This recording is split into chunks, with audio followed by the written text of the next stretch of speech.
Right now on Morning News Now, indicted again this morning, a new effort to hold former President Trump criminally responsible for trying to overturn the outcome of the 2020 election. Special Counsel Jack Smith obtaining a new indictment following a Supreme Court decision granting the former president partial immunity. Mr. Trump's running mate J.D. Vance hitting back. He should be ashamed of himself, and it's one of the reasons why we have to win, because he should not be anywhere near power. We have team coverage with the stunning developments and reaction, plus how it could impact the outcome of Mr. Trump's re-election bid. Also this morning, finally free, an Israeli hostage now safe at home after what one hostage advocates group called 326 days of abuse and terror. But we're learning about the efforts that led to his harrowing rescue. Plus, we are watching Wall Street, a highly anticipated earnings report expected later today as fears of a recession ease. We'll break down the numbers and what it means for you. And we have your passport to Paris as the Paralympic Games get underway. We'll give you a sneak peek ahead of today's opening ceremony. Plus, they're the Olympic it couple, one half winning gold a couple weeks ago, the other going for gold at the Paralympics. Stealing our hearts in that moment where she leapt to him. Leapt to him. She won the very long jump, and she impressively. jumped into his arms. Yes. He's recovered from COVID, so Yes. we're looking forward to that and much more at the Paralympics. Good to have you with us. I'm Joe Fryer. And I'm Savannah Sellers. We begin this morning with the ongoing legal challenges involving former President Trump. He has been indicted once again over his alleged efforts to overturn the 2020 election, which led to the January 6th attack on the U.S. Capitol. Yesterday, a federal grand jury returned a superseding indictment on the same four counts that Mr. Trump originally faced in this case. His legal team is expected to seek dismissal of the indictment. This comes following the Supreme Court's ruling last month on presidential immunity, which bars the government from using certain official acts the former president took in its prosecution. Mr. Trump has pleaded not guilty to the charges against him. NBC News senior legal correspondent Laura Jarrett has the details. The Justice Department trying to breathe new life into the criminal case against former President Trump for trying to reverse the last election as he runs for re-election. The GOP nominee now facing a superseding indictment in Washington, D.C., with the same core charges but stripped away of some of the alleged acts the Supreme Court has said are off limits and immune from prosecution. Prosecutors had accused Mr. Trump of a sweeping plot to stay in office, leaning on his DOJ, VP, and state officials to help him overturn the election results, all culminating in the violent attack on the Capitol on January 6. My office will seek a speedy trial so that our evidence can be tested in court. But the case was marred in appeals and delays, the Supreme Court's conservative majority dealing the real blow in July, finding Mr. Trump cannot be prosecuted for any official acts as president, sending the case back to the lower court to parse out what he can be prosecuted for, if anything. You're not going to do anything if you don't have immunity, because otherwise you're going to be prosecuted after you leave office. The former president pled not guilty to all charges. A source familiar with his legal strategy tells NBC News he will do the same for this revised indictment, as his defense believes it includes the same fatal flaws, including Mr. Trump's pressure on his former VP, his new running mate pouncing on that. I think it's clearly an effort to try to do more election interference from Jack Smith. He should be ashamed of himself, and it's one of the reasons why we have to win, because he should not be anywhere near power. Our thanks to Laura Jarrett for that report. Now, for more, let's bring in NBC News legal analyst Danny Savelis on this. Danny, good morning. Let's get right to it. Remind us exactly how we got to this point, what these charges were, and what this means that we're seeing this again. This indictment was based on the alleged interference with the election and the certification of votes. Normally, when you get a superseding indictment as a criminal defense attorney, it strikes fear into your heart because normally the government has found more evidence against your client and they're dumping it into a new indictment. That's not what's happened here. In fact, if anything, the indictment is pared down. It's shortened several pages and many allegations are removed. I can't think of another instance where this has happened in my career or to anyone that I know about, because that's not normally what the government does. Normally, they overload with evidence. They don't reduce it. But because of the Supreme Court's immunity decision, the Jack Smith's team realized that they had to remove, in order to strategically try to move this case forward, take out everything that would have been objectionable. For example, the Supreme Court explicitly said that not only was talking to the DOJ about the election part of Trump's core presidential powers and therefore immune. But that evidence of this couldn't even come in. So Jack Smith's team took a look at it, and they removed everything that had to do with talking to the DOJ. But there are signs that Jack Smith's team still feels aggressive, still feels confident, because they left in allegations about Mike Pence. And that could go either way. That could be presumptively immune, talking to Mike Pence. Or the argument might be that, well, he was acting that day as a part of the legislature in his role as the vice president. This may be something that can stay in the indictment. So this is really a strategic maneuver. All 4 counts still in the case. So now that we have this superseding indictment, what happens next? Will the former president have to appear in court at some point? How does a process like this move forward? Ordinarily, the defendant has to come back and get arraigned again. I've had this come up, too, where an indictment is superseded several times. You have to keep marching back into court and get arraigned.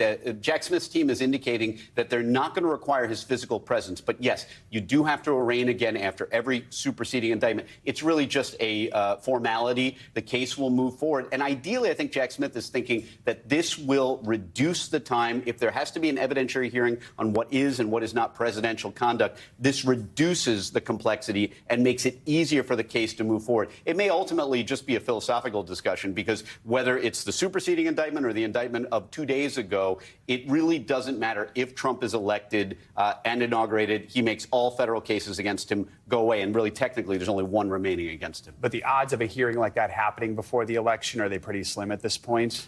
In theory, it could happen, but it really wouldn't make that much of a difference to the ultimate choice of guilt or not guilt, because that would only be one stage. There will still be all kinds of motions, appeals, things that will delay this case till well after the election. And Danny, for people who hear, though, that, oh, we could speed it up, and we continue to hear about legal issues, maybe ones that raise their head again for the former president, he can continue running this presidential campaign right alongside any of these issues.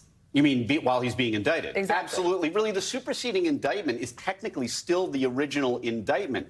Like I said, ordinarily, it's more bad things that a defendant has done. It's usually not less bad things. And this superseding indictment adds not one new criminal charge. Jack Smith's team is making a statement. They're saying, we still believe he is guilty of each and every one of these 4 counts. We're just changing around and reducing the amount of evidence that we're relying on. We're that confident in this indictment that we can remove stuff and continue to go forward with it.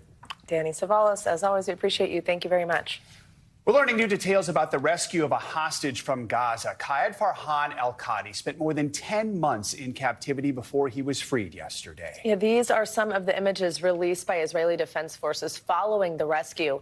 Officials say he was found in the underground tunnel system used by Hamas during what they are calling a complex mission.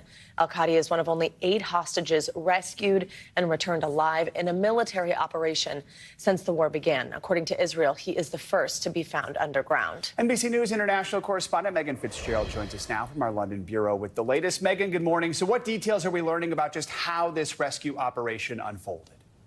Guys, good morning. Well, the IDF isn't saying much about their operation, in part because of the safety concerns for other hostages. But it looks like this was a very complex operation that took place in Hamas's vast underground tunnels. And it was a mission led by intelligence. It unfolded in the southern part of the enclave. We do know that El-Khadi was found alone. And in fact, he spoke with Israel's President Herzog, describing the moments he was about to be rescued. He said he started to hear people speaking Hebrew outside of the door, and he just couldn't believe it. The Hostage Family Forum is calling his return nothing short of miraculous. Guys. Do we know how he's doing since being rescued? And in that video, it looks like at least he's on the phone, but has he been reunited with family?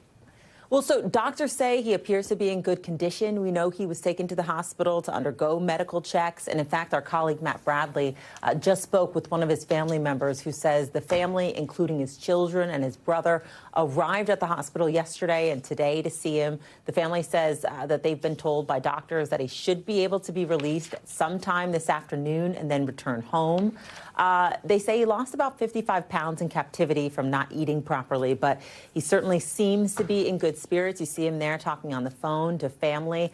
But we're talking after more than 300 days in captivity. His family, of course, is absolutely elated that he's safely back in Israel. And that will be an incredible reunion when he does start to meet up with some of those family members he hasn't seen in nearly a year. Still, Megan, more than 100 hostages are being held by Hamas in Gaza. The rescue of this hostage does appear to be putting even more pressure on Prime Minister Netanyahu to try and finalize a ceasefire and a hostage release deal. Where do things stand with that process? Have we heard from Netanyahu since this rescue yesterday? Joe, you're absolutely right. I mean, there's an incredible amount of pressure being placed on Netanyahu to reach a deal and get those hostages home. But so far, no deal yet. And at this point, there haven't been significant developments on negotiations so far this week. But we do know that high-level talks continue in Cairo. They're ongoing. President Biden's top Middle East advisor held talks in Doha with senior Qatari leaders to try and tie up these negotiations. Those talks were expected to continue today in Doha. But again, so far, no indication that a deal is imminent. All right. Joe? Megan Fitzgerald with the latest. Megan, thank you so much. This morning, Wall Street is waiting for one of tech's most highly anticipated quarterly earnings reports. It's from NVIDIA, which is one of the biggest suppliers of artificial intelligence. Several industry experts are expecting another blockbuster report from the AI darling during a week when tech stocks overall have struggled. Now, it comes after the Dow closed at an all-time high on Monday, which lowered some fears of a recession. We have editor-in-chief of Investopedia and friend of the show, Caleb Silver, here to break down what this all means. Caleb, good morning. Let's start with the stock market here, because it's a big deal, record broken, but actually only up 0.2%. Put that in context for us. Yeah, what's important to know is we have momentum and we keep making higher highs across the market right now. So the Dow is the big symbol, right? The Dow 30, that's only 30 stocks. But when you look across the rest of the stock market, the S&P 500 and the S&P 500 equal weighted, that is also nearing record highs as well. Momentum begets momentum. And as these interest rates are going to go lower, and we know that's going to happen starting in September, then the stock market's probably going to keep rallying because lower interest rates feed companies' bottom lines. We mentioned that people are eager for this new earnings report from NVIDIA. Why so much attention on NVIDIA right now? You've heard NVIDIA called the most important stock in the stock market right now. It's worth $3.1 trillion. That's more than the GDP of most countries. Why? Because it makes chips for AI. It makes chips for gaming. It makes chips for crypto mining. It is a big chip maker, and it has driven gains this year up 160+%, and it is a large part of everyone's portfolio. Your viewers may not think they have it in their portfolio. It's a big part of every index fund right now. So as it goes, and as these big tech stocks go, so goes the rest of the stock market. Let's talk about a potential interest rate cut here. Why is it that we think that potential is likely? Oh, we heard it from the mountaintop last week. Jerome Powell at the Fed's retreat in Wyoming saying the time has come for interest rates to adjust, and that means adjust lower, and that means that's starting in September. September 18th is that meeting, but we're probably going to see lower interest rates through next year. So the regime of high interest rates to combat inflation, that's over. Rates are coming down. That helps mortgages. That helps credit card APRs. That is super useful. Yeah, once we see this cut, how quickly will people see relief? And I realize it's different in different areas of their finances. Yeah, right? So take the 30-year mortgage. That's already come down from 7.5% to 6.5%. Credit card APRs still up around 24%. Those will start to lower as well. You start to see a lot of offers in your emails for lower rate credit cards, consolidate your balance. That's going to be useful as well. But also new car loans. Everything you borrow money for is going to get cheaper. And cheaper money is also helpful for companies that borrow it to expand, to hire more people, to pay us more. Before we let you go, we hear congratulations are in order here. Thank you. Investopedia's 25th anniversary this week? Yeah, 25th anniversary. 25 years on the internet, guys. That's like 250 years in real life. There we are ringing the closing bell at the NASDAQ yesterday. What an honor. That is so cool. It is so cool. There's my team right there. We are really, really proud to be on and around for 25 years. We're going to be around another 25 years, and it's just an honor to be the editor-in-chief. I mean, you only look 18, so that's great that you're 25. I know. Forever in blue jeans. It's moisturizing and all that And on good a stuff. longboard. Caleb Silver, thank you so much. Well, SpaceX has once again postponed the launch of its mission featuring a historic all-civilian spacewalk.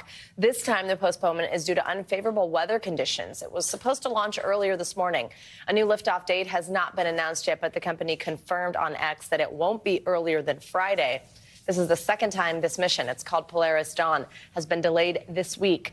The discovery of a helium leak prevented the original launch on Tuesday. Speaking of the weather, let's get to your forecast. Another day of active weather across much of the country, including a chance for severe storms and a summertime cold front. That sounds nice. That sounds welcome in most places. Angie Lastman is here and tracking all that. Good morning, Angie. Good morning, guys. It is definitely welcome, especially across the Midwest. We had places that were feeling over 110 yesterday. So that is going to bring some relief, but it's also bringing, you guessed it, some rain. It was active across this area yesterday, places across the state of Michigan, Illinois, Indiana, Ohio, dealing with thunderstorms yesterday. And we're still seeing some of that rain kind of draped across that same area. Notice the thunderstorms in southern portions of Illinois, back into portions of Missouri as well.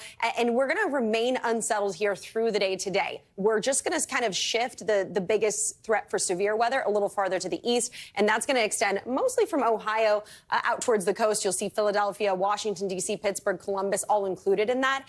And our main concern is going to be the wind gusts. So over 60-mile-per-hour gusts. We saw some wind damage yesterday across parts of the Great Lakes. We'll see kind of a potential for that same thing to develop as the day goes on. Hail also on the table. Tornadoes, not so much. That risk is going to remain fairly low. And here's the front that I'm talking about. So as the afternoon goes on, notice this little batch of thunderstorms across parts of the Northeast. We've got some of that still for the Ohio Valley.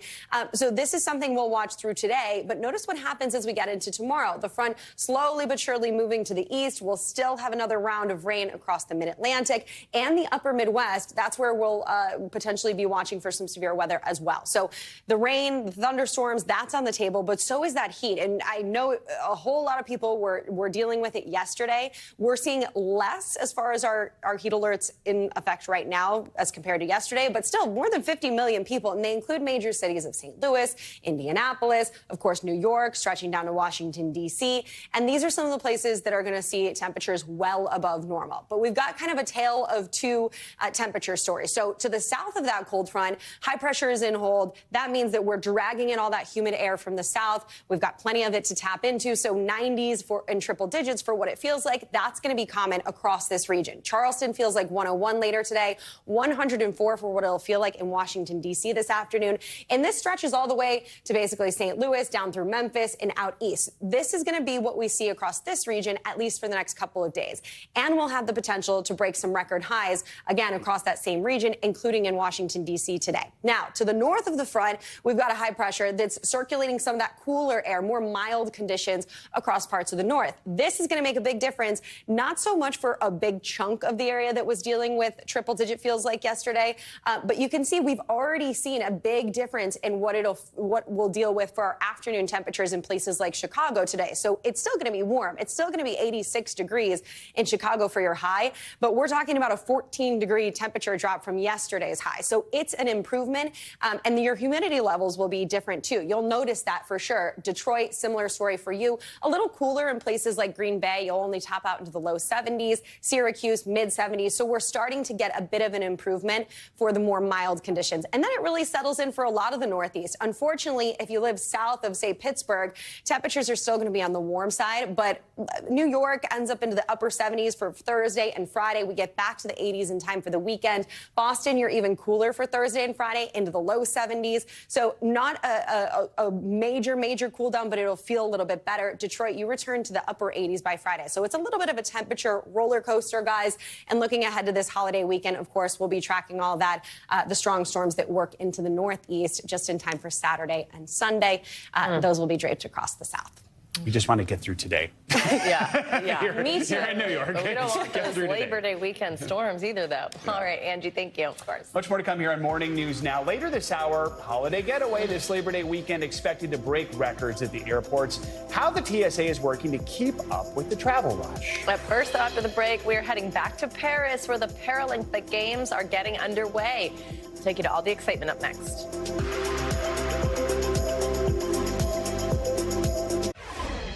Welcome back. The Biden administration is expected to lift a temporary pause on an asylum program as early as this week after it was suspended over potential fraud among sponsors. The program allows migrants from Cuba, Haiti, Nicaragua, Venezuela, and Ukraine to apply for asylum from their home countries.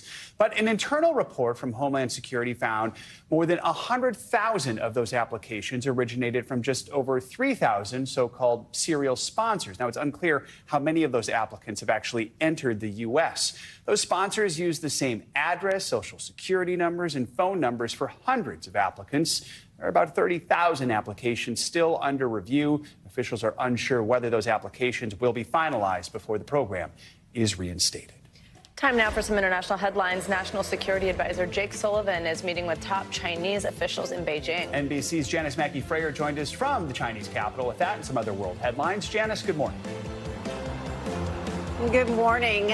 National Security Advisor Jake Sullivan having a second day of meetings here in Beijing with talks aimed at stabilizing relations at what China calls a critical juncture. Sullivan is meeting with Wang Yi. He's China's top diplomat on issues ranging from Taiwan to fentanyl to the South China Sea. And this visit is also being seen as possibly laying the groundwork for a final presidential summit with China's leader Xi Jinping before President Biden finishes his term. Now to Italy, where the captain of the super yacht that sank, killing 7 people last week, has exercised his right to not answer prosecutors' questions.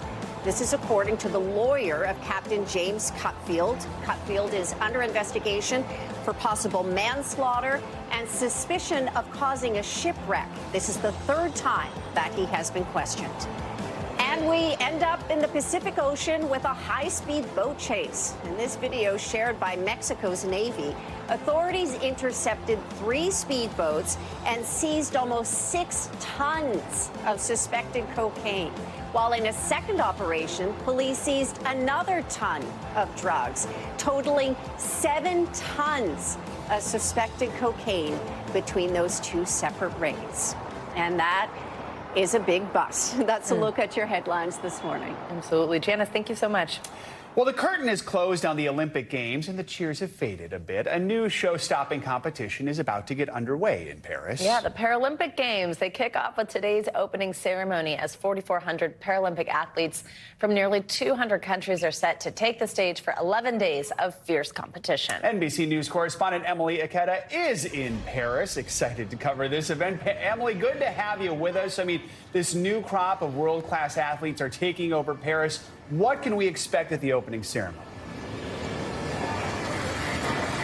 Hey guys, good to be with you. Emily in Paris. I feel like that's something I could get used to. This area is teeming with excitement with the opening ceremony set to get underway in just a few short hours. As you said, 4,400 athletes from nearly 200 countries, and a group of them will be leaving not far from here, partaking in the opening ceremonies, parading down the Champs-Élysées to kick off what will be 11 days of fierce competition. Representing USA, the flag bearers are sitting volleyballs Nikki Nieves and wheelchair basketball Steve Serio, who tells me as a 5th-time Paralympian, it is the honor of his lifetime. Take a listen.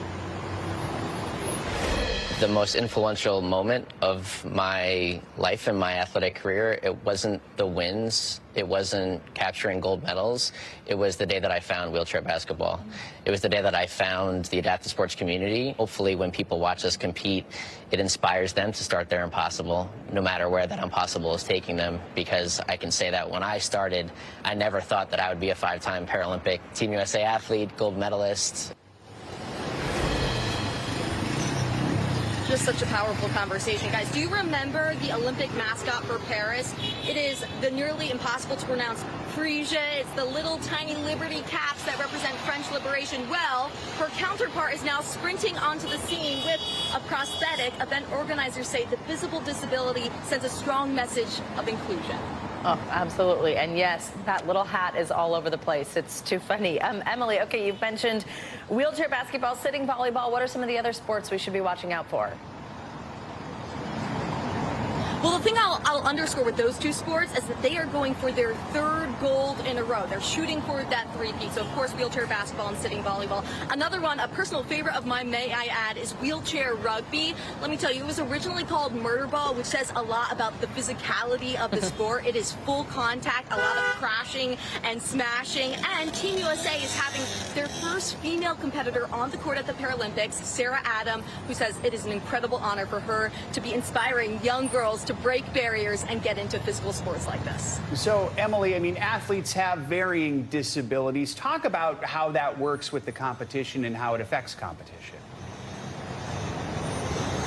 Yeah, the That's a very good question, Joe, because you think about it. Some athletes, they might have cerebral palsy, or maybe they're an amputee, maybe they have visual impairments. And so what happens is there's this classification process. And so the athletes undergo a technical and a physical assessment, and that puts them into sports classes to ensure the integrity and the fairness of the competition. One expert compares it to, say, wrestling, how there's different weight classes for wrestlers. But I will tell you this, one of the things I keep hearing from the Paralympians, they know so many newcomers are going to be tuning into the Paralympics. They say research the sport before you watch it because it'll give you that much greater of an appreciation for the athletic accomplishments that are partaken.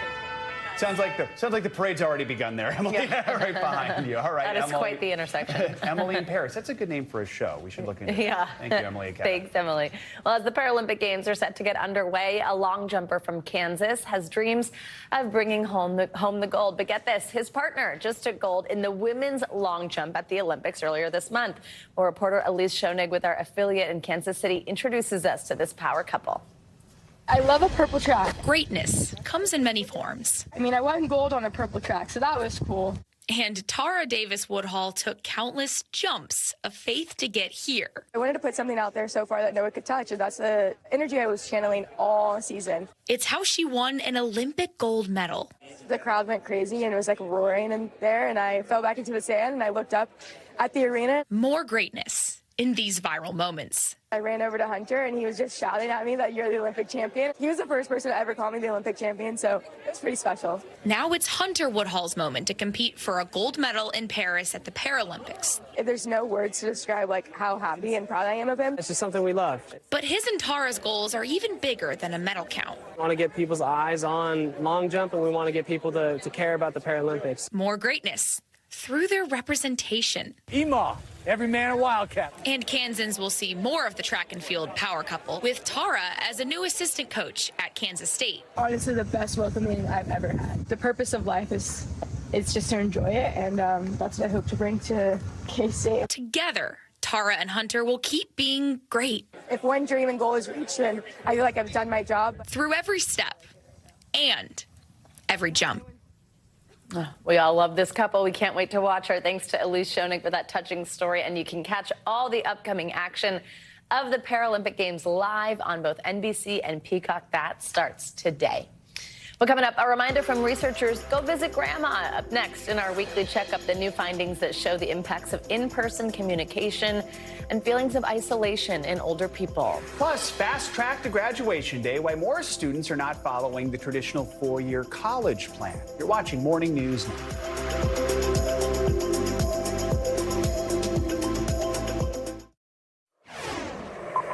We are back with our weekly medical checkup. This week, we're going to look at a new study that shows exercising only on the weekends can still provide a major health benefit. Plus, we're diving into the impact of in-person visits, especially for older adults. New data shows it can have major benefits on their mental and physical health. NBC News medical contributor Dr. Natalie Azar is here with us today with all the details. Good morning. Good to see you. Okay, let's start on weekend warriors. So, obviously, a workout sometimes is the thing that goes by the wayside, right? When you're stressed 100%. With work and kids and everything else going on. But this in the journal Nature, I believe it is, it's any amount's helpful. Yeah. Is that right? I feel like a lot of these studies try to show us that it like as little as you can do and still reap a benefit, but is compatible with our busy lives. So the recommendation for adults is to have 150 minutes of moderate to vigorous exercise per week. And most of us feel like, we're going to spread it out over a couple of days, but with work and all of that it's not so easy to do. So this study actually looked at 3 different groups of people who were inactive, people who spread it out over the week, and people who just exercised, didn't need to just be on the weekend.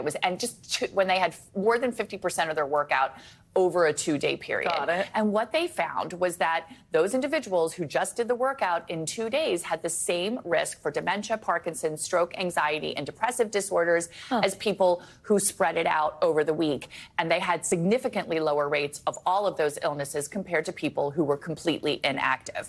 So my doctor's orders are, it doesn't just, if you are a weekend warrior, you don't have to think you got to cram it in on a Saturday or a Sunday. Maybe it's a Monday or a Thursday, but 2 days, if you're getting greater than 50% 90% of those 150 minutes, really, you still will reap the benefits. And look past the gym. We say this all the time. It doesn't need to be lifting weights. It doesn't need to be running on a treadmill. It can be doing chores, mowing the lawn, walking the dog, anything that gets you active. And remember, moderate exercise means that you're exercising but can still have a conversation with someone. Vigorous means you're working out so hard that you can't have a conversation. So keep those things in mind. All right. So you don't have to wake up early on a Saturday. Exactly. If you want to do it on if that's your take home, Joe, that's your take home. That's my take home. So we got a new study published in the Journal of the American Medical Association found that some of the ads we see on TV, no surprise, they're promoting unhealthy foods. How often are we seeing these ads? What's the takeaway from Right. So over the last 10 years, the number of unhealthy ads that are sort of, targeted to children has decreased substantially.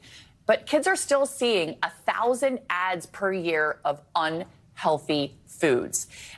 Nearly 84% of the products that are shown in advertisements for children are unhealthy, and 90% of the ads are actually being shown during non-children programming hours. And it's not like there hasn't been an effort. There has been an effort from certain food and beverage industry as long ago as 2006, sort of a pledge to start to try to make healthier programming. We're getting there, but we're not quite there yet. So my doctor's orders are this. Obviously, be a role model to your children. If there's, commercials for juices and soda and burgers and fries, you don't necessarily need to mimic that behavior and eat those foods at home, and pre-record your children's shows, right? Because then you can, number one, you can fast forward through commercials if you want to. And one thing that they highlighted in the study was it's not just TV. We have to target all social media, right? Because a lot of kids are getting their content through their smartphones and through tablets. Quickly tell us this one. Yes. In-person visits helps with loneliness in a bigger way. Yeah, so this was interesting because this study was actually looking at seniors over the age of 65, and they correlated how they felt in terms of feelings of loneliness and what kind of contact they had with individuals. And this was, by the way, done in 2016, 2017, before the pandemic, when loneliness was even more of an issue. And what they found was that in-person visits were better at easing loneliness than a phone call. And we know that social contact is so important that we age, as we age. So my doctor's orders are this: be proactive. If you have a loved one, a phone call from a loved one did not result in less loneliness than contact with a random acquaintance. So imagine that if you have a family member in a nursing home or an assisted living, making that personal contact was more than picking up the phone and calling your parent. I know it's hard. Trust me. We all take care of our parents. And it doesn't need to be hours. Even 5 minutes or 10 minutes with that social, physical contact is so important for older individuals. It was a good reminder to me as well. No kidding. Yeah, absolutely. Dr. Azar, thank you so much. Great ones today. As college students head back to campus, many of them are facing rising tuition bills. Some schools are looking to redesign the college experience entirely. It's a makeover of the traditional four-year program, so students spend less money and less time in school. NBC News correspondent Rahima Ellis introduces us to a student who's working to earn her degree in just 3 years. Graduating college early used to be something for the highly motivated among us. I'm going to graduate with 5 degrees. But could it be an option for more students? The University of Minnesota Rochester, or UMR, thinks so. And it's all about the money. I'm graduating in only 2.5 years, which reduces the cost, so I will graduate debt-free. Kelsey Smith, a senior, is getting her bachelor's degree in health science in December.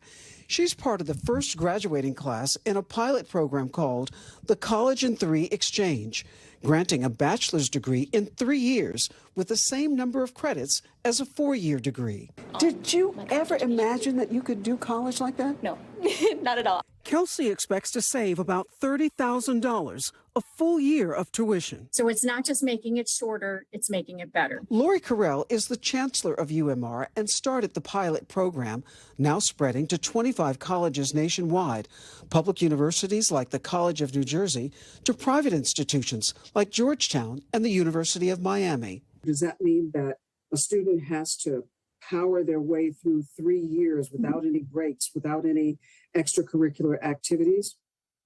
It does not. Some of the campuses in these early pilots are using summers and some are not. There are just a variety of ways to approach the redesign. Research shows that financial concerns are the main reason why young adults don't attend or complete college. More than a third of students who do start don't finish college within 6 years, according to the latest data from the Education Department.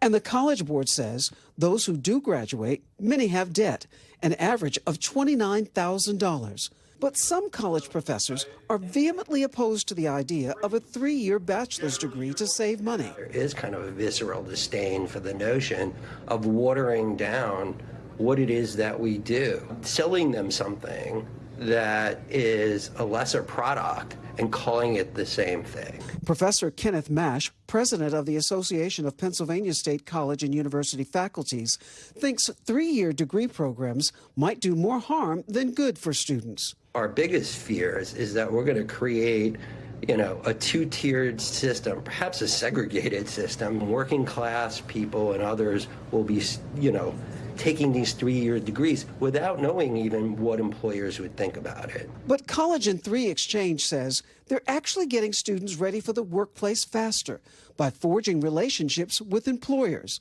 UMR, for example, requires students to do an internship, creating an opportunity with places like the Mayo Clinic. When we work with something like the University of Minnesota, Rochester, we're able to hire them and make it a seamless transition from college into a career. Kelsey interned at the Mayo Clinic last year, knowing that experience would set her up for success at her next job after graduation. I think I've learned just as much, if not more, than other students who are doing the traditional track. Our thanks to Rahema Ellis for that story. Nearly 43 million Americans hold federal student loan debt, that debt totaling more than $1.7 trillion.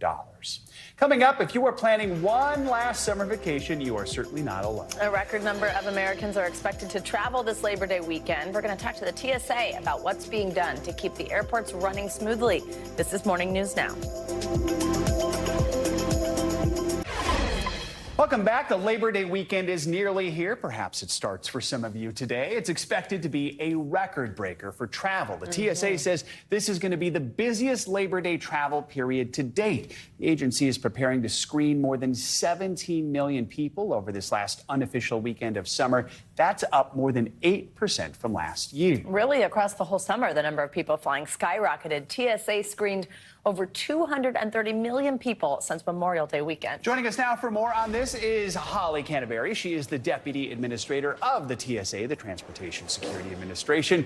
Good to have you with us ahead of this huge weekend. I mean, you know better than anyone, summer travel has surged this year. The agency reached that new milestone on July 7th, screening more than 3 million people that day.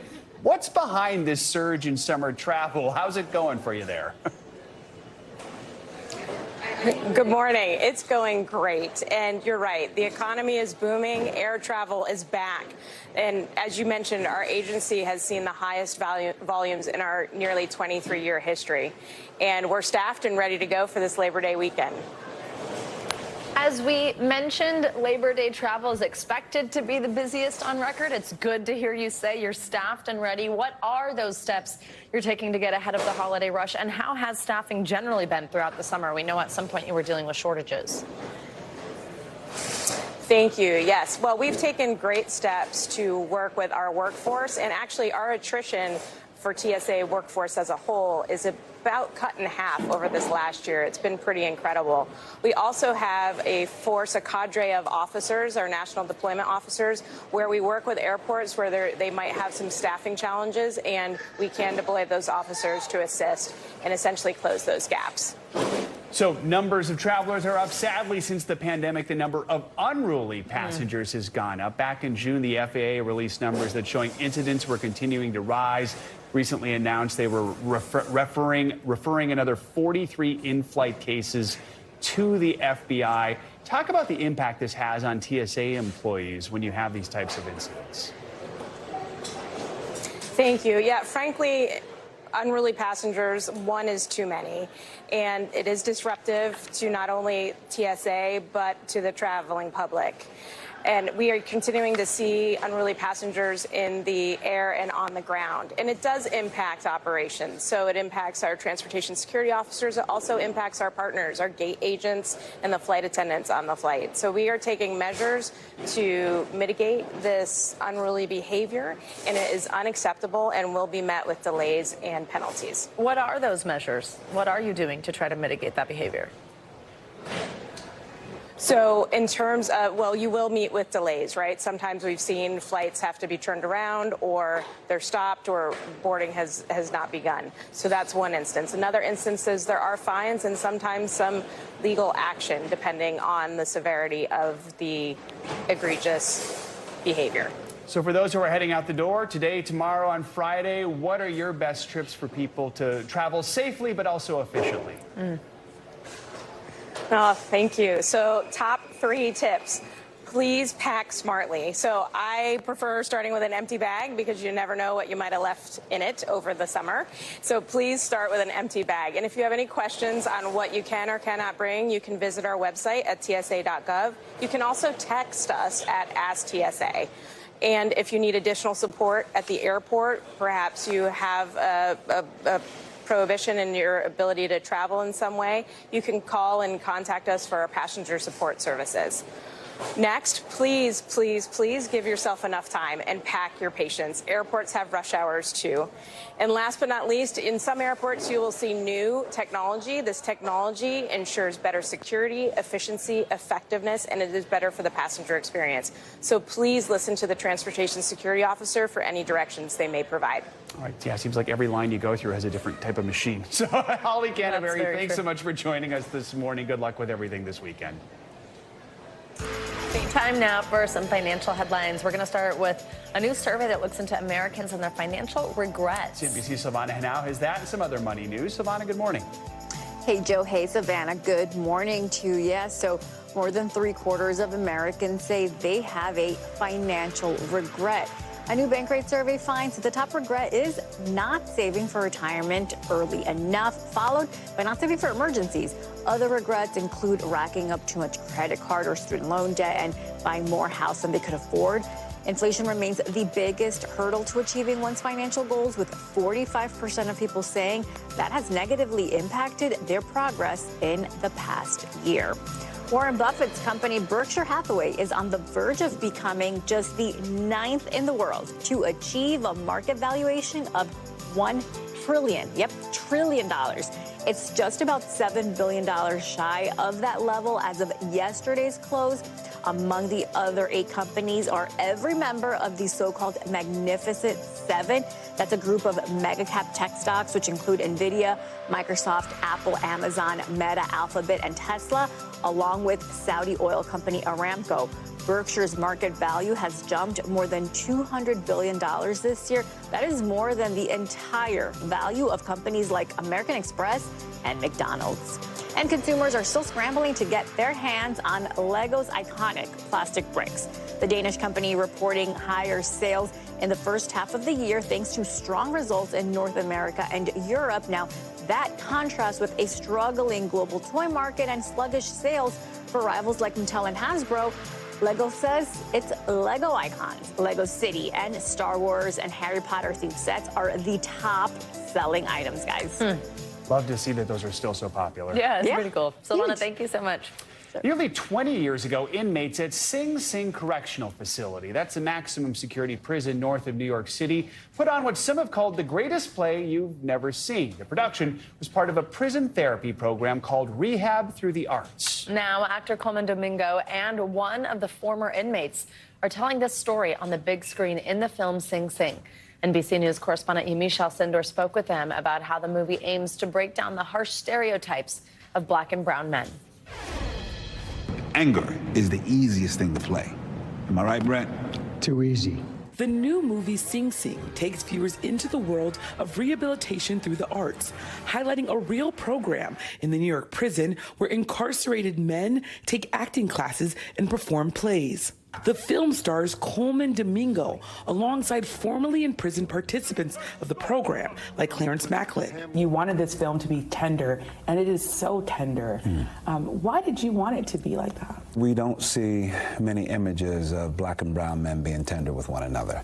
And I knew that we can break that. So when they walk by one of us on the street, they, meaning the world, sees us, they can possibly smash some tropes and stereotypes that they may have in their mind and see us as fully human. In this film, it's more about us healing ourselves, healing one another, and being there for one another. I don't think that's ever been seen in a prison movie before. Sing Sing was filmed in 18 days at a decommissioned prison. What was it like to be in that space?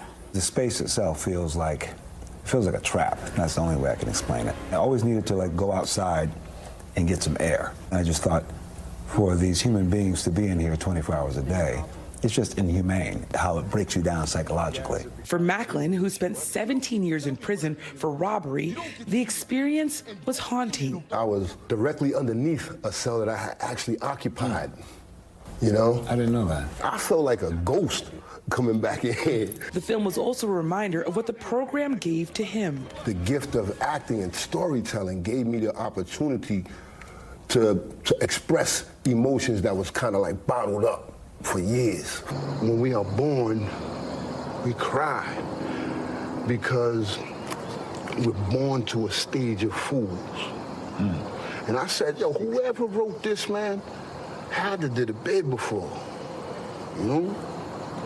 You've also been, Coleman, in a number of films that are about civil rights and human rights. Selma, Rustin. How does this film, Sing Sing, connect to that body of work? My soul is in alignment with work like this that feels like I'm serving humanity in some way. I come from actually a long line of reverends from churches, and I think I'm just starting to understand that this is my church. Director Greg Quaidar, who volunteered in the program at Sing Sing, hopes audiences come away understanding the impact of art and theater. Anywhere in the world where there's access to art, people thrive, you know, communities thrive. And this happened at Sing Sing, but it can happen anywhere. My message is that everyone has something to contribute. Just because I got locked up and I got a sentence, and don't count me out. Don't think that I'm not valuable. A powerful and moving message now coming straight from Hollywood. Yamiche Alcindor, NBC News. Coming up, a Florida mom turned football coach getting a lot of attention online. Hey, I'm gonna tell you where you messed up at. You the defensive end. Come push. I ain't moving. Up next, we're going to introduce you to this super mom whose skills have now gone viral. Stay with us. This is Morning News Now.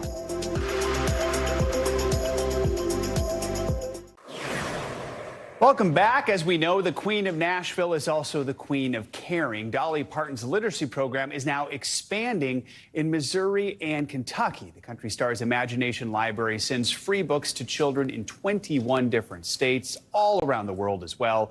Parton says the program was inspired by her father, who never learned to read. Today, the program sends out about 3 million books to children around the world each month. Actually, one of the highlights of my life was I got to sit down with Dolly Parton right before the pandemic shut everything down to talk to her specifically about this program, how much it means to her. She says her father got a kick out of the fact that everyone called Dolly the book lady. First book they send out to all those kids when they sign up for the program. Do you know what it is, Savannah? No. The Little Engine That Could. Oh, isn't that sweet? Oh, that's so great. Love it. Thanks, Joe. Yep. Finally, this hour, we're going to look at one Florida mom who's adding football coach to her resume and getting noticed for her skills in the process. NBC News correspondent Morgan Chesky has the story. Weeknights are a business casual blitz for Tarika Williams. This Florida mother and her son going viral for videos like this. After working long days as a social services director at a skilled nursing facility, Williams snaps into coaching mode. Okay, I'm gonna tell you where you messed up at. Look. Showing her 9-year-old son Czar how it's done, often still in her work clothes. You the defensive end. Come push. I ain't moving. Realistically, if I go inside and get in the AC and I change clothes after a full day's work, that's going to be it for me. Williams, who had spent years watching the game as a high school cheerleader, spotted her son's potential. He's been playing football since he was 5. And about game 3, he had not touched the field at a real football game. And with just the two of them at home, Williams took the coaching job upon herself. I started studying more and learning the game, falling in love with the game so that I could better equip him to be more of an effective player during those times. And the next season, he started, and it was the most exciting thing ever. Now, Czar is reaping the rewards of their hard work with plenty of show-stopping plays. There you go, Czar! Happy she working with me, making me much better. I don't know why I'm about to cry. Sorry. But I love my mom and I love football. That's all I gotta say. And the progress has not gone unnoticed. Our coaches, even at practice, have invited me to the coaching staff. It's just, I'm over the moon. As for Czar's future, he's keeping his options open. Make it to the NFL. I want to be on the news. I want to be a meteorologist and a baseball player. Williams hoping no matter which path her son chooses, the lessons learned in their evening practices go well beyond the game of football. Work ethic, how to be involved, devoted, and dedicated without giving up. No matter how tired you may feel or how long your day may have gone, I have to show up for him and be full regalia, ready to give him my all. Pursuing his passions with his forever teammate by his side. I don't know what to say. I'm speechless. I'm just proud of my mom. That's it. Our thanks to Morgan Chesky for that report. Just want to keep following those two through high school and then beyond, hopefully. That's going to do it for this hour of Morning News Now. Stay with us. The news continues right now.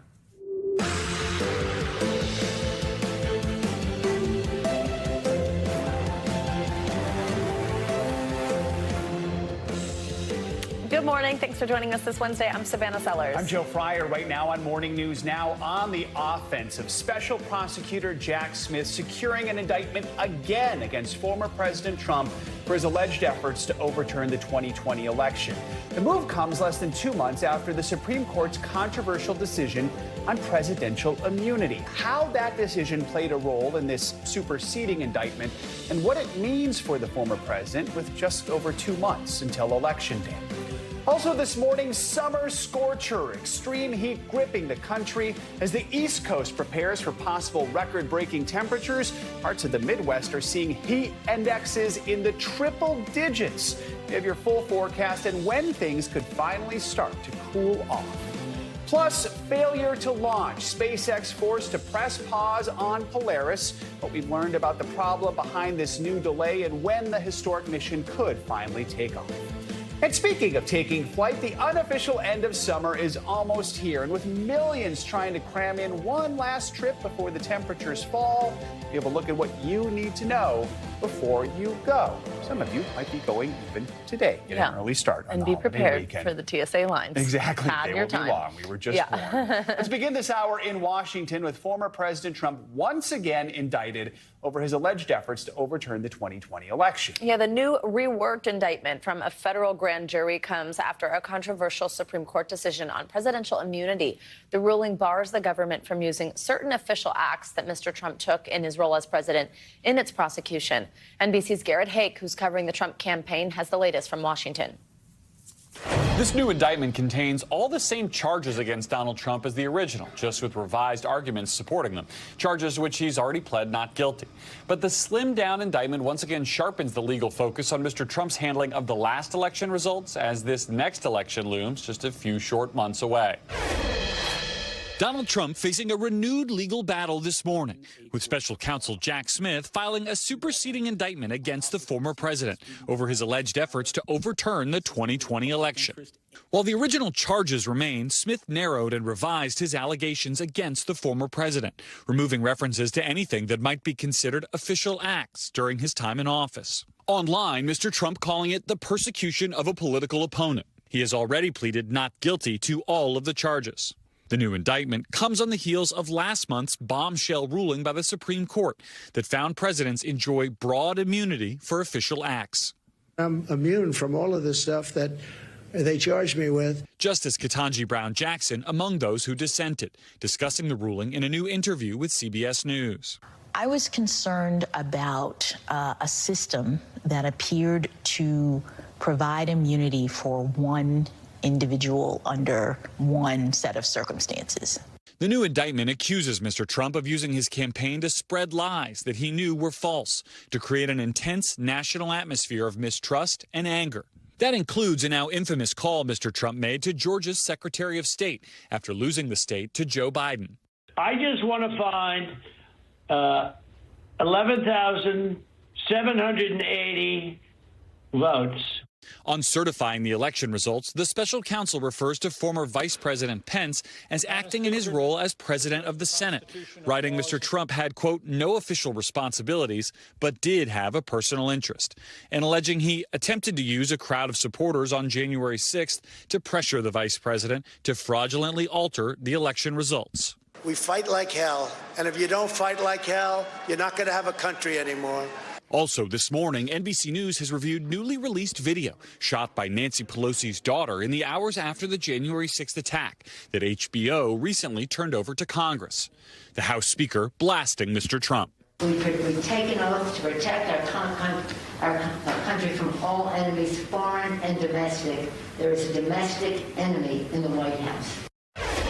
That newly released Pelosi video also contains footage of the speaker wondering aloud why the National Guard wasn't at the Capitol before the attack, which she also says she takes responsibility for the Guard not being prepared for more. But the D.C. National Guard is controlled by the federal government, meaning then President Trump himself would have had to order them out. All right, Garrett, thank you so much. With the 2024 election just over 2 months away, the Democratic ticket is now finally slated to sit down for their first joint interview of this campaign. CNN announced yesterday it will host the sit-down interview with Vice President Harris and Minnesota Governor Tim Walz in Georgia on Thursday. It comes after former President Trump and his allies have criticized Ms. Harris for not holding an interview in the weeks after President Biden dropped his re-election bid. NBC News reporter Gary Grumbach joins us now with the latest on this. Gary, good morning. So what are we learning about this first sit-down interview, which is much anticipated? What can we expect? Yes, set your DVRs, guys. Thursday night at 9 p.m. Eastern, CNN is going to be airing that first interview with the Democratic ticket. Dana Bash is going to be conducting the interview. And the Harris campaign has been pretty quiet since they left Chicago after the DNC wrapped last week. We're told one of the things they've been working on is nailing down the logistics of this interview. And this is going to be a more traditional sit-down interview. There was a real question of whether they would give the Democratic ticket an option of a more non-traditional outlet, given the excitement from all the young people in this campaign that, frankly, aren't watching a lot of cable news. But this will be an opportunity for the two of them to share some of their thoughts on policy, as well as respond to some of the attacks from former President Donald Trump that they haven't had an opportunity to do on camera over the past week. Guys. We're now less than 2 weeks away from the planned presidential debate. It's been scheduled for September 10th, but then there was some questions over whether it was actually going to happen or not. But we did hear from former President Trump on social media saying he has reached an agreement. He will debate Vice President Harris as planned.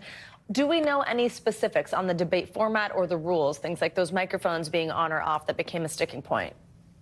Yeah, that's right. We have not heard a lot from ABC News, which will finalize this, but we have heard a lot from both campaigns in terms of what they do or do not want to happen. It does seem like they've reached an agreement to be just the same as the CNN debate between Donald Trump and Joe Biden that took place earlier this year. That debate had no studio audience, had no opening remarks, and consisted of 2 commercial breaks. So it was a pretty fulsome experience for the viewer. The big question, however, is whether or not the microphones should be muted. Harris's team, they don't want the microphones muted at all because they believe that'll benefit them if Donald Trump tends to make an offhanded comment, perhaps while Kamala Harris is speaking. Donald Trump's campaign, however, believes they want the microphones muted while the other person is speaking.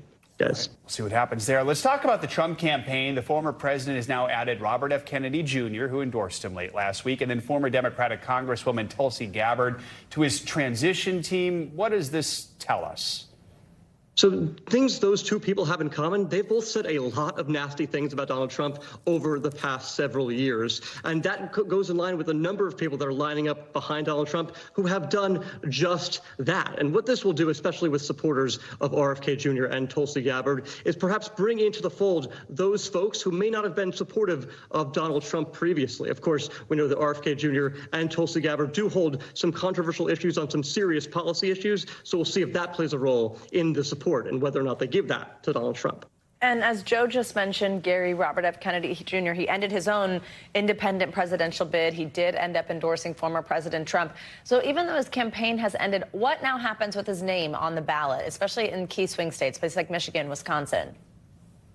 So he has taken his name off of the ballot in some of the more key swing states. But what he has not done is taken his name off of the ballot in every state. So he will still very likely get votes for president. Now, he's not certainly going to get nearly enough to make a real difference here, but he's still going to get votes. And I think that is an important part. There were certainly some negotiations behind the scenes that we don't fully know all the details of between Trump's team and RFK Jr.'s team as to who got what for this endorsement. As you see on the screen there, this was a big made-for-TV moment, this big endorsement, and it was something that has raised a lot of money for the Trump campaign as well. So we'll see what happens in terms of how many votes actually do end up going to RFK Jr. in some of these states. Yeah, every vote is going to count in some of these states. All right, Gary, thank you so much.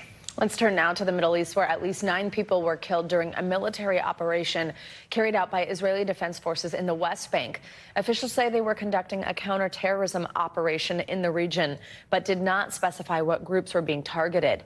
It comes as Israel ramps up its attacks in Gaza following the rescue of a hostage who was held for more than 320 days. NBC News international correspondent Matt Bradley joins us from southern Israel with the latest. Matt, good morning. Good morning. We're in that hospital where the hostage who was rescued from the Gaza Strip yesterday just left. Meanwhile, the IDF has launched its largest raid into the West Bank in decades. Overnight, a major military operation. Israel launching raids into the occupied West Bank with military vehicles, troops, and strikes deployed in what Israel calls a large-scale counterterrorism operation. Palestinian health authorities saying at least 9 people were killed. The fallout from the war in Gaza has expanded in multiple areas, including in the West Bank, where tensions have been rising. The Israeli foreign minister posting saying, "We must address this threat in the same manner as we deal with terrorist infrastructure in Gaza, including the temporary evacuation of Palestinian residents. This is a full-fledged war, and we must win it." On another front of that war, after a rescue in Gaza, today is the first full day of freedom for former hostage Qa'id Farhan al-Qadi, who had been held captive in the Hamas tunnel for 326 days. His family elated, seen here running to his side. He's going home this afternoon, and we'll have a small party for him there, his cousin said. He lost about 55 pounds in captivity because he wasn't eating proper food. He ate dried fruits and vegetables and a little bread. IDF Special Forces rescued al-Qadi Tuesday morning from one of Hamas's vast tunnels in southern Gaza. The 52-year-old father of 11 children was a security guard at a kibbutz in southern Israel when he was captured in Hamas's October 7th terror attacks. Al-Qadi is an Arab Bedouin, a mostly Muslim minority in Israel. 18 of them were killed on October 7th. Al-Qadi is one of 6 who were kidnapped. But rescue missions like this one remain rare. Al-Qadi is only the 8th hostage who's been recovered alive. Dozens more remain, waiting for a similar liberation.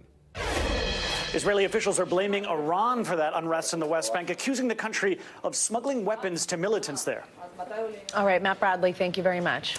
Many Americans are already looking forward to Labor Day weekend, but a warning: forecasters say parts of the country should prepare for hot or stormy weather. This week, millions of people across the U.S. have been battling brutally hot temperatures, especially along the East Coast. That includes where we find NBC's Ryan Nobles. He's live on the National Mall in Washington, where the heat index could top 109 today.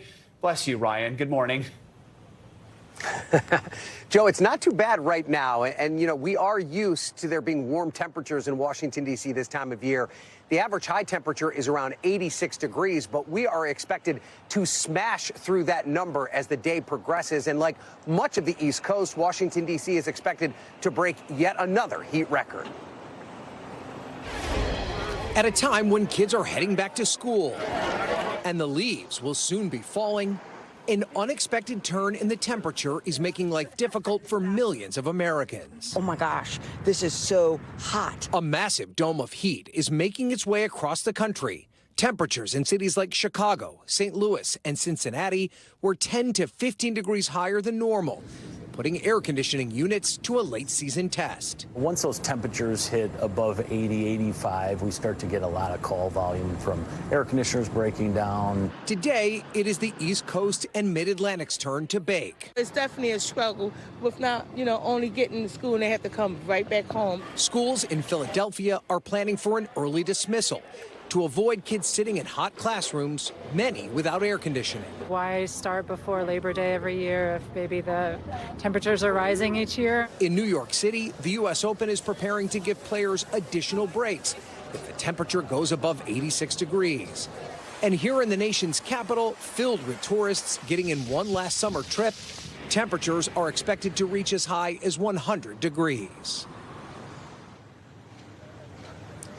Now, the city of Washington, D.C. is already preparing for the heat. They've issued a heat emergency that begins at noon today, runs until 6 p.m. And the National Weather Service has also issued a heat advisory. It is the 12th time they have done so for Washington, D.C. in 2024. That's the most, Joe, since 2005. Wow. All right, Ryan, thank you so much. Well, now let's check in with meteorologist Angie Lassman. Yeah, she's got even more on those heat alerts, plus the latest on a system developing in the central Atlantic. Lots to cover, Angie. Good morning. Lots to cover, indeed. Let's talk about those heat alerts and focus on some storms that we could see from the same system that is going to give us some relief from the heat down the line. But first, we've got to take a look at these 51 million people that are included in the heat alerts. You see in that brighter orange, those are heat advisories. Where you see the brighter pink, that is a heat warning that does include Philadelphia. Now, here's why. We've got temperatures that are going to feel real warm today, just like they did yesterday across much of this region. But 90s and triple digits for the heat index values as we have plenty of humid air to tap into. This is going to make all the difference south of the front that we're tracking. Now, north of the front, it's a different story. We'll talk about that here in a moment. But look at Charleston's temperatures today. 100 degrees, feeling like 101. We've got Washington, D.C., of course, you just heard Ryan talking about, feeling like 104. New York, you're going to feel close to 100, 99 degrees for the warmest heat index that we're expecting later today.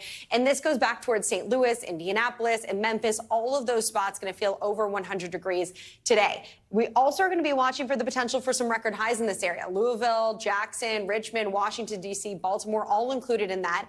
The northern portion of the country, just kind of a sliver of it, is getting a little relief. We've got a high pressure that's centered across portions of Canada. This is dragging in some more cooler, comfortable air to the north of that cold front, and you can really tell the difference that it's made. And especially as we get into the afternoon hours, it'll be a whole lot different than it was yesterday. In places like Chicago, we're expecting nearly a 15-degree temperature drop from yesterday's high to today's high. We'll also see less humid air in place. So it's still going to be warm for Detroit. Chicago will end up into the mid to upper 80s. Syracuse, mid 70s. Burlington, low 70s. But it's going to be a big difference from what you dealt with yesterday. More of the same across the Northeast here as we round out our work week. Thursday and Friday in New York City, we'll head into the upper 70s, low 70s to finish our work week in Boston.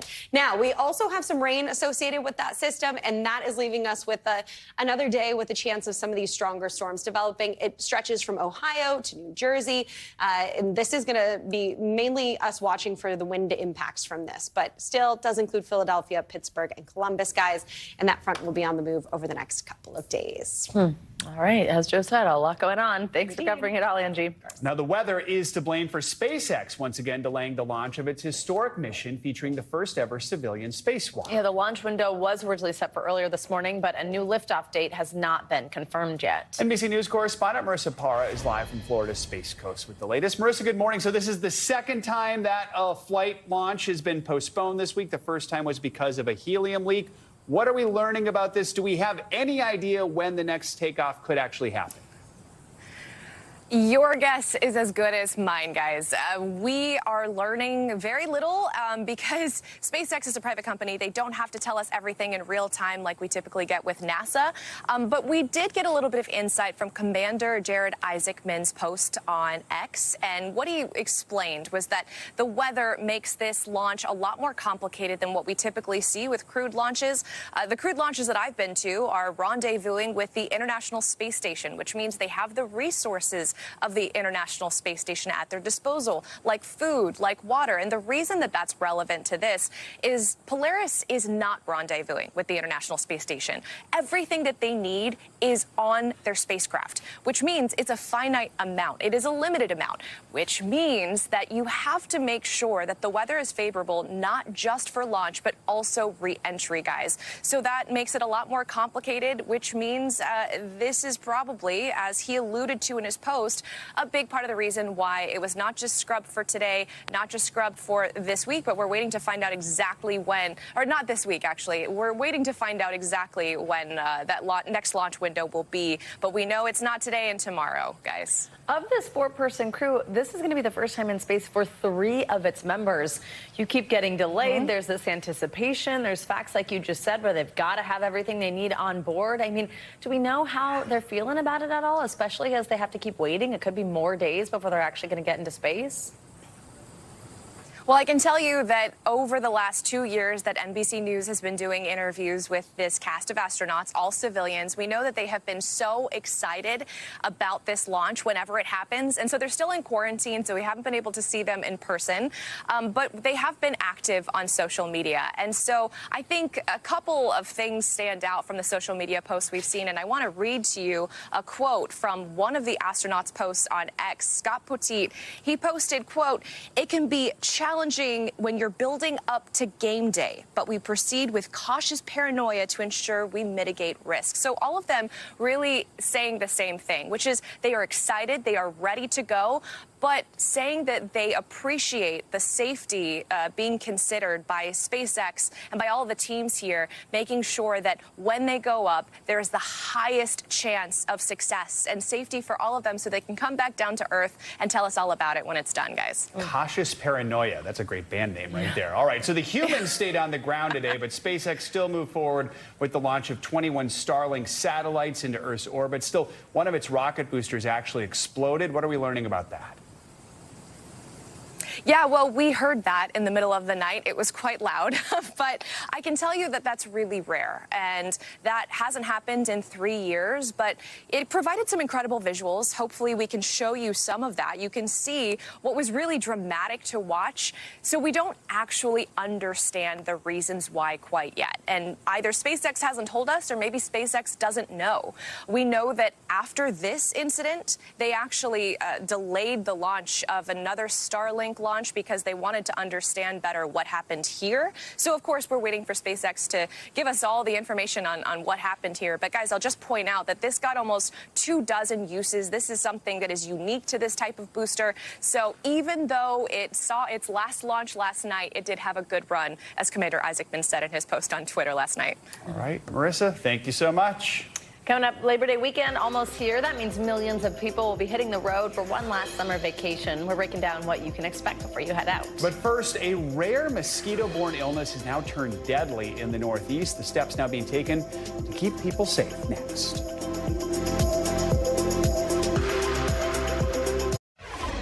We're back now with the growing threat from mosquito-borne illnesses, which are causing concern nationwide. Public health officials are sounding the alarm over a pair of potentially deadly viruses, especially after a 41-year-old New Hampshire man died from Eastern equine encephalitis. This morning, communities are on alert during peak mosquito season, with new concerns that the insects may be carrying deadly diseases. They can get out of control and do a lot of damage. This year, mosquitoes have been linked to 2 dangerous illnesses, West Nile virus and Eastern equine encephalitis, or triple E, a rare but very serious virus that can cause severe swelling of the brain. In New Hampshire, a man who was bitten by a mosquito later died of triple E, identified by his family as 41-year-old Stephen Perry. It's New Hampshire's first human case of the virus in a decade. Cases have also popped up in Wisconsin, Vermont, New Jersey, and Massachusetts, where spraying began Tuesday night. Our kids are, they get bit a lot, so I wouldn't want them to get anything like that. I'm glad that they're trying to mitigate it. Experts say the triple E virus is very rare, but troubling. It's an infection that no one ever wants to get. and we can prevent it by avoiding getting bitten by mosquitoes. Concerns are also growing about West Nile virus, which has been found in 33 states as mosquito numbers rise in the late summer. This year it's been horrible. But experts say Americans can still enjoy the upcoming holiday weekend with precautions. Mosquitoes are predominantly out very early in the morning or in dusk, in the evening. So that's the time where you want to be more cautious. And even though the warmer months are winding down, there are some tips you can use to stay safe from those bites. Doctors recommend wearing protective clothing like long sleeve shirts and pants, using insect repellent, and limiting your time outdoors from dusk until dawn. Well, with Labor Day weekend almost here, many Americans will be heading out to squeeze in one last getaway. But as people take to the sky and highways to soak up the last of the summer sun, officials predict this Labor Day travel period will be one for the record books. NBC News correspondent Sam Brock joins us from LaGuardia Airport with more on what travelers can expect this upcoming weekend. Hey, Sam, good morning. Hey, Savannah, good morning. Nice to talk to you on this side of the pond. And yes, that is absolutely correct. You look at the TSA's top 10 days of the busiest, most crowded airport clockings, if you will, and all of them have happened since May of 2024. So it is, of course, no surprise the Labor Day holiday rush is going to fit right into that pattern. TSA Savannah projecting about an 8.5% increase from what we saw last year, with Friday the heaviest volume day, but also the roads are going to be pretty crowded, too, with a gallon, I should say, of gas at about $3.35. That's 50 cents cheaper than it was a year ago. So everyone is happy, at least, about what they're paying. This Labor Day weekend, Americans are packing up and heading out en masse. I think it's just a lot of people traveling. The holiday stretch, officially tracked from Thursday to next Wednesday, will break records, according to the TSA and travel site Hopper. Right now, almost 23 million seats are expected to depart from U.S. airports over the long weekend. A key part of that equation, the price of airfares has plummeted, with Hopper calculating the average domestic flight is just $211. That's down 5% from last year and 17% compared to pre-pandemic levels. But it's not just air travel raising the bar. Gas prices averaging $3.35 nationwide are also revving up drivers. Sunday and Monday are going to be the roughest days, especially Monday. The interstates in the major metro areas like Philadelphia, Atlanta, D.C., New York, Los Angeles, they're going to be packed in those afternoon hours on Labor Day itself. When it comes to airports, the busiest, Atlanta, Chicago, Dallas, and Denver, with the three-day weekend, a last chance for families to soak up the summer sun. Domestic destinations are outpacing international ones. Seattle's the top destination. It was #1 last year as well, but we've seen a 30% increase in Seattle this year. Why? It's those Alaska cruises. Speaking of Seattle, SeaTac is still recovering from an apparent cyber attack over the weekend that disrupted their website and delayed around 7,000 bags.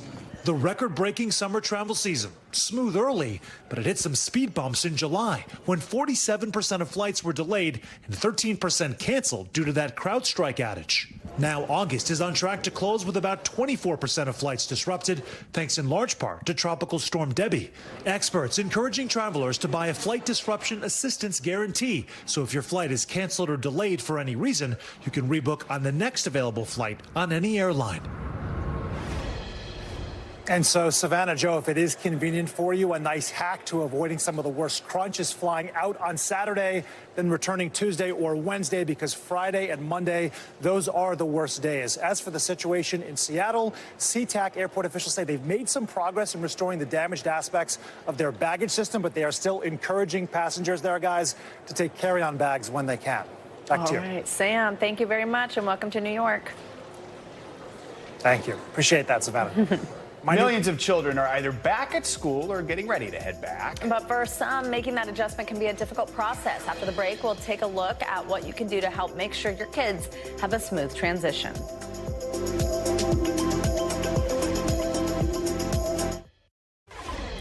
The start of a new school year is a big milestone for kids, yet it can sometimes come with hurdles like separation anxiety. That's a condition where children have a hard time saying goodbye to their parents or loved ones.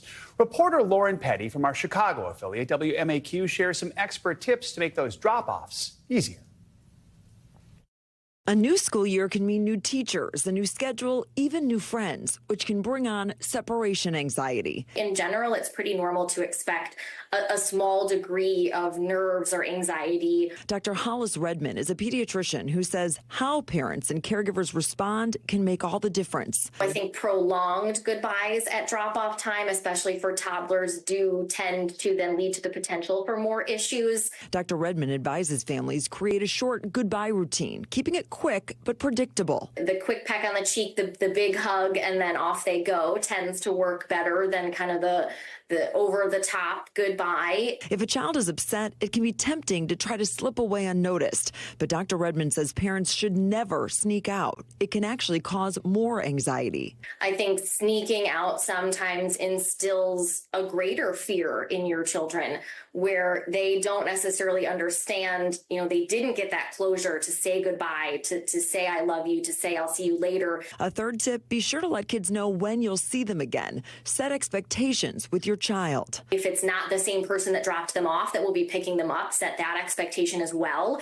If the child is old enough to understand time or have, access to a phone or a watch, you can give them a time expectation. Dr. Redman says it's normal for kids to have some separation anxiety, especially if they're just starting school or starting in a new place. The realm of a few days to a few weeks is very normal. If it's going on for months and months and it is becoming very disruptive, that's when I would tell those family members to talk to their pediatricians. Lauren Petty, NBC 5 News. Well, as kids return to school, most of the attention is on making sure they are adjusting to their new schedule and routines. Now, a new advisory just released by the U.S. Surgeon General suggests that parents are also struggling and they should receive better support. For more on this advisory, let's bring in U.S. Surgeon General Dr. Vivek Murthy, who joins us now to talk through this issue. Great to have you with us. Thank you very much for your time. Let's start with the big picture here. Your research found that 48% of parents say most days their stress is completely overwhelming. What are some of the factors that are adding to this stress, and what do you think of that number? Well, Savannah, this is a point of real concern, not just for me, but should be for our country. And this is why I issued this advisory, because parents really are struggling. You mentioned the 48%. That's nearly half of parents who are saying that most days they feel completely overwhelmed by stress. And that's in comparison to about a quarter of other adults. There are a number of factors that are contributing to this. So the traditional stresses of parenting, worrying about safety, worrying about money, trying to figure out how to manage the teenage years. But there are also newer stressors that parents are contending with today, like how to manage social media and phones for their kids, how to manage the youth mental health crisis and loneliness epidemic that's hit kids particularly hard. And finally, keep in mind that parents, and this may surprise people, parents, both moms and dads, are spending more time at work as well as more time with their kids today compared to a few decades ago. And that's come at the expense of time for their own rest, recuperation, and relationships. Your advisory points out this is a two-way street, that kids and their parents' mental health are actually tied together. Talk more about that. And this is one of the reasons why we all have a vested interest in supporting parents, because the health and well-being of parents matters not just to themselves, but it influences the mental health and well-being of kids. And anyone who's raised a child knows that intuitively, that how you're doing affects your child. But there's another important point to consider here, which is that, the people who are going to be caring for all of us, in the future, who are going to be the doctors and nurses of the future, who are going to be the policemen and firefighters and others who keep us safe, these are today's kids who are being raised by parents. Those parents are doing the work of ensuring that society has a strong foundation in the future.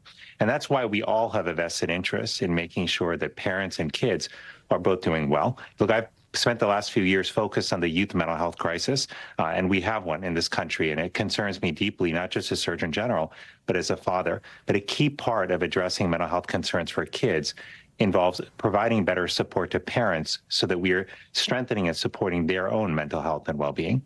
This research was broken out in different ways, looking at different things that could be causing this stress. A big one is financial stress. We all know raising kids is expensive, and we all know that financial stress can be one of those things where it feels really difficult to get out from under, or like you can't do anything about it. I know the study has some eye-opening numbers here.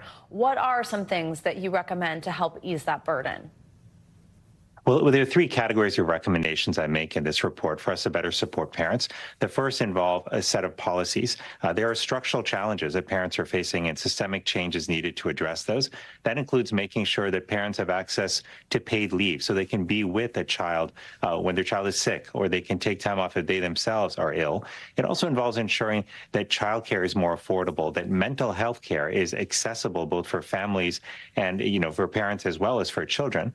But we've got to do more to also address the underlying drivers of stress in parents' lives. Many parents are struggling with tech and social media. Those are the number 1 and 2, causes of stress that parents cite when they talk about parenting being harder now compared to a generation ago. And making social media safer, addressing issues like gun violence, which are a major source of fear and worry in parents' and kids' minds.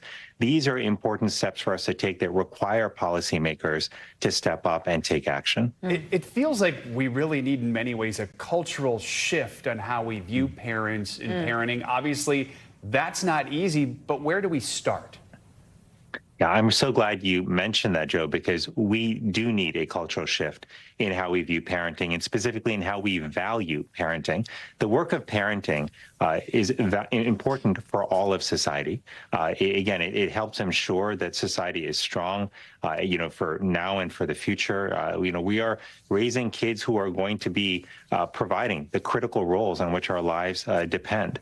And that work should matter to all of us, and that means society should invest in that. But that cultural shift has to be matched by action that we take, not only in advancing the policies that I've spoken about, but also in ensuring that in workplaces, we have both culture and practices that support parents, that understand the complex challenges they're facing, and provide things like, for example, predictable schedules so that parents can balance the lives at home and at work, and ensure that there's also flexibility to help parents in case of emergencies.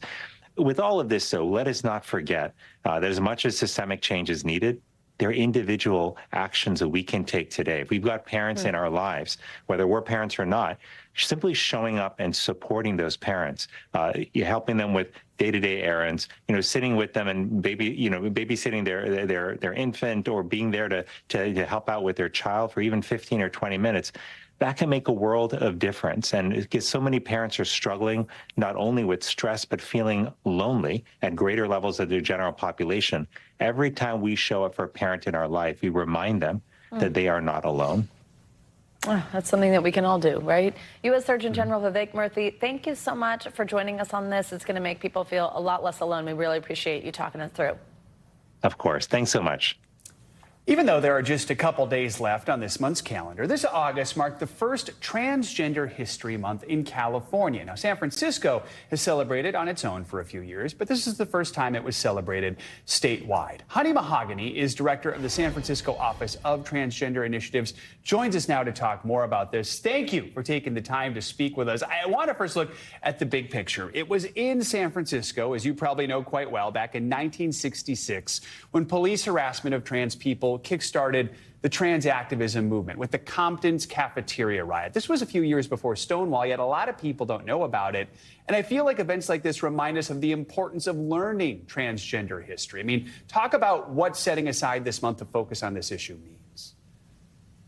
Absolutely. Well, thank you for having me. I'm very proud that we have done Transgender History Month first in San Francisco and in California. It's really important to our community to highlight the achievements of trans people across the United States, but also to really acknowledge that we've always been here. I feel like there are a lot of false narratives out there about being trans being a new thing, something, that is, the idea of the leftist ideology and agenda. But no, in fact, we've actually always been a part of human history, and we've contributed a lot to society. How do you keep this going in the face of a patchwork of policy across the country? That's a great question. Here in San Francisco, we celebrate it with a flag raising every year. But on top of that, we're building more and more activities. We're seeing film festivals and community events crop up. In addition to that, we're doing educational outreach. So there is a Transgender History Month website now where you can learn about historical figures like Mother George of Idaho, or Wendy Carlos, the creator of the synthesizer, or Jackie Shane, a really incredible musician that was ahead of her time and was pretty much openly trans. Trans, Billy Timpton, Reed Erickson, and more. We here at the Office of Transgender Initiatives in San Francisco are working on creating toolkits so that other states can also create their own celebrations.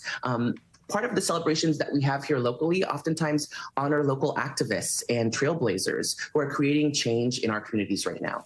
As this month comes to an end, obviously these are conversations you want to keep going year-round, stories you want to tell year-round. How do you do that? Well, like I said, you could go to transgenderhistorymonth.com to learn more about historical trans figures. Also, Dr. Susan Stryker is a trans historian who's done some incredible work, including the documentary Screaming Queens. She also has other documentaries widely available on Netflix, I believe.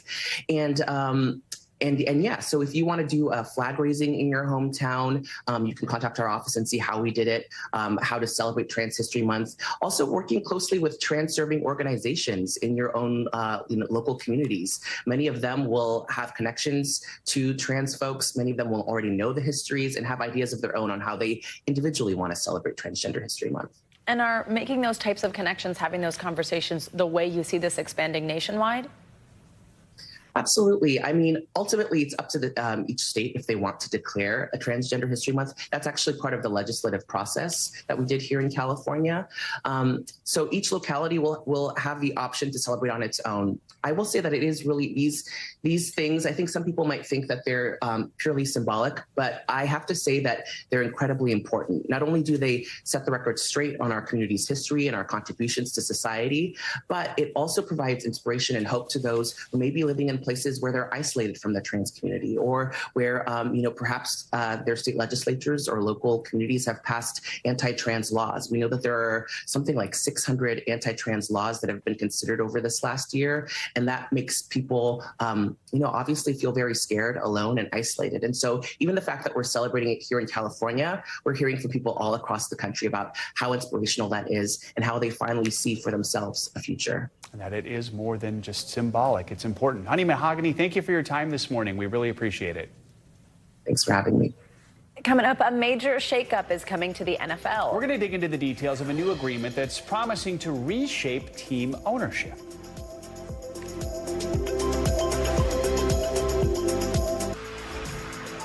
We're back now with some financial headlines. If you are shopping for a new home, you might want to hold off because home prices reached record highs this spring. CNBC's Savannah Hanau has that and some other money news. Savannah, good morning. Hey, Joe. Hey, Savannah. Good morning. Yeah, so home prices hitting another record high this summer. The latest S&P Case-Shiller Index, which tracks the 20 biggest metro areas, shows prices rose 0.4% in June to an average $426,000 for an existing home and just under $417,000 for a new home. However, the pace of the increase slowed from May, signaling they continue to gradually come down. The New York area posting the biggest year-over-year increase at 9%. Prices grew the slowest in Portland, Oregon, up less than 1%. And Lyft is testing a new rider verification program similar to what Uber did earlier this year. It confirms to drivers the person getting into their vehicle is who they say they are.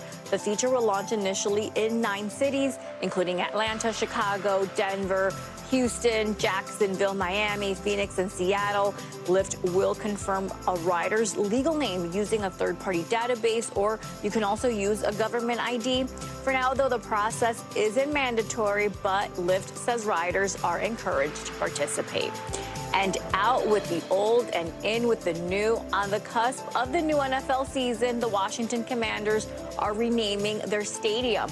The team striking a naming rights deal with Northwest Federal Credit Union, reportedly worth more than $7 million a year.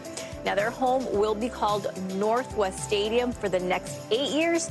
The stadium has been known as FedEx Field since 1999, but the company told the franchise it was ending the relationship after the ownership group changed, guys. All right, Savannah, thank you so much. You got it. Speaking of the NFL, it's making major changes when it comes to money. Owners have voted in favor of allowing a small group of private equity firms to buy stakes in football teams. The NFL is the last major sports league in the U.S. to allow private firms to make investments like this. Commissioner Roger Goodell says the league has had interest from these groups for some time, adding, quote, they will not be in any kind of decision making. Let's bring in Ben Fisher for more on this. He covers the NFL for Sports Business Journal, so the perfect person to chat with about this. Ben, good morning. Walk us through the parameters of this deal and how does it compare with other sports leagues? Sure. It's limited to 10% per team, so no team can sell more than 10% of their team equity to any given fund. Each of these 4 funds that have been invited to participate in the program can buy up to 10% and up to 6 teams. There's a bunch of other rules, all basically designed to make sure that these funds don't have outsized influence on the team and that there's no conflicts of interest, that sort of thing.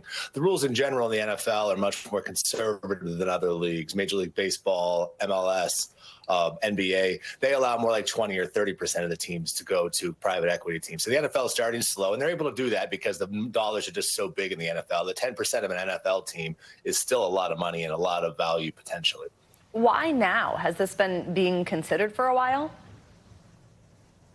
They've been thinking about it off and on for several years. The answer why now is that the traditional rules that limit owning part of an NFL team to actual individual people are unwieldy because these teams have become so valuable that it costs many hundreds of millions of dollars even to buy 5% of a team.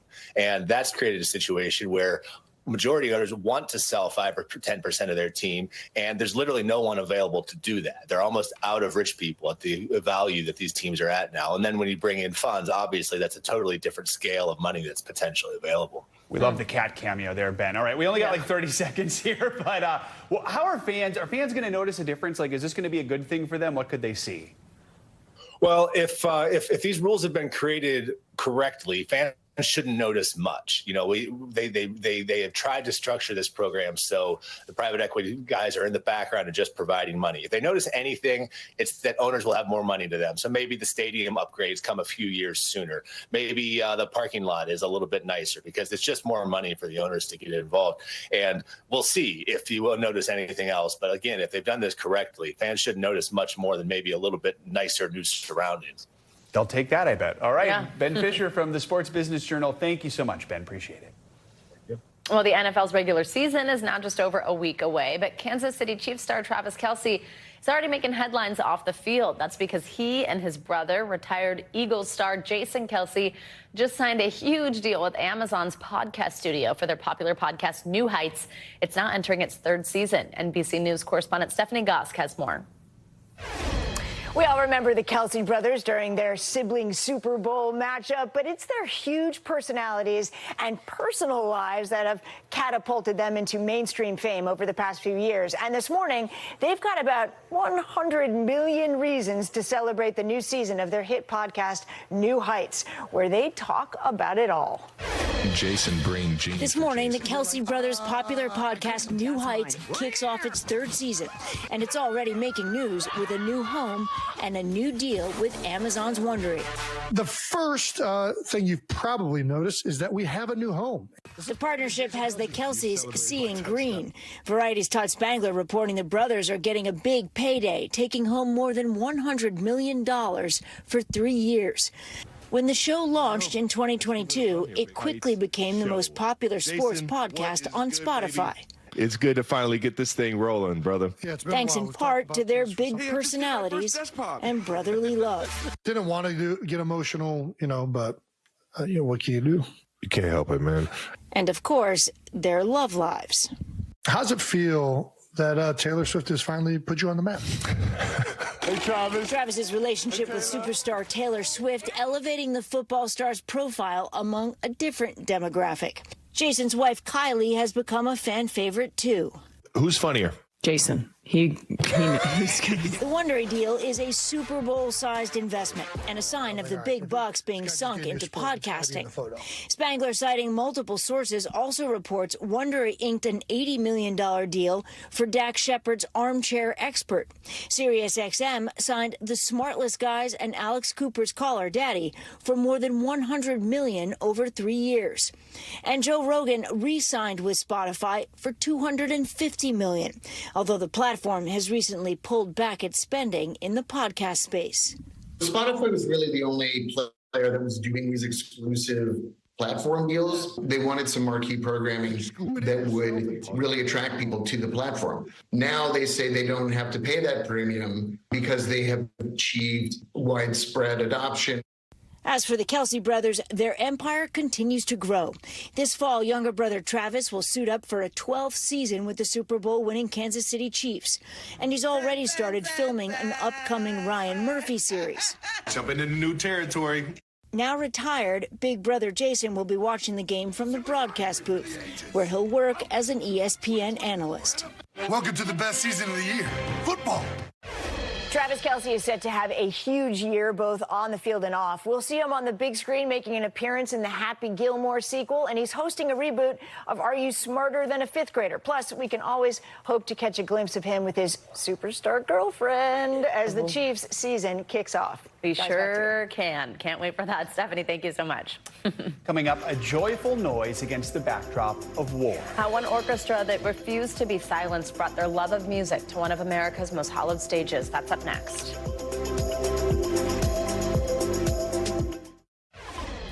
Finally this hour, a group of young musicians is finding harmony again after escaping their home of Afghanistan, where music has been banned. NBC News Chief Foreign Correspondent Richard Engel has their story.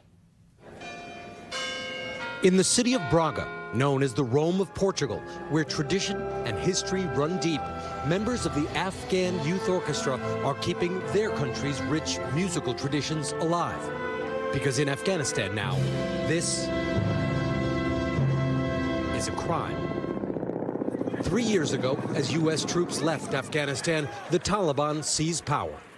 It was like we were dead. You felt like you were dead. Yes, of course. For cousins Farida and Zora Ahmadi, it was a threat to their very existence. They were students at Afghanistan's National Institute of Music. Established in 2010 in Kabul, the school was a direct challenge to the Taliban's extremism. For years, the group tried to silence them, even dispatching a suicide bomber to a performance. So when the Taliban returned as rulers, the music stopped. The school's director, Dr. Ahmed Sarmast, orchestrated a miracle, a mass evacuation of students and staff. It's an opportunity for our students to dream once again. Today, the school and orchestra live on in Portugal, and their sacrifices are being recognized with an invitation to play Carnegie Hall. It was bittersweet for Zora. We were happy and sad at the same time. Sad for those left behind in Afghanistan, where music remains banned and girls are not allowed more than a 6th grade education. The orchestra is fighting back with instruments. This August, they made it to New York City. Welcome to Carnegie Hall. No one can silence us. Each concert is a protest. Each note is a protest. Bringing them one step closer, perhaps, to returning music and hope to their homeland. Richard Engel, NBC News. That is incredible. That is going to do it for this hour of Morning News Now. Stay with us, though. The news continues right now.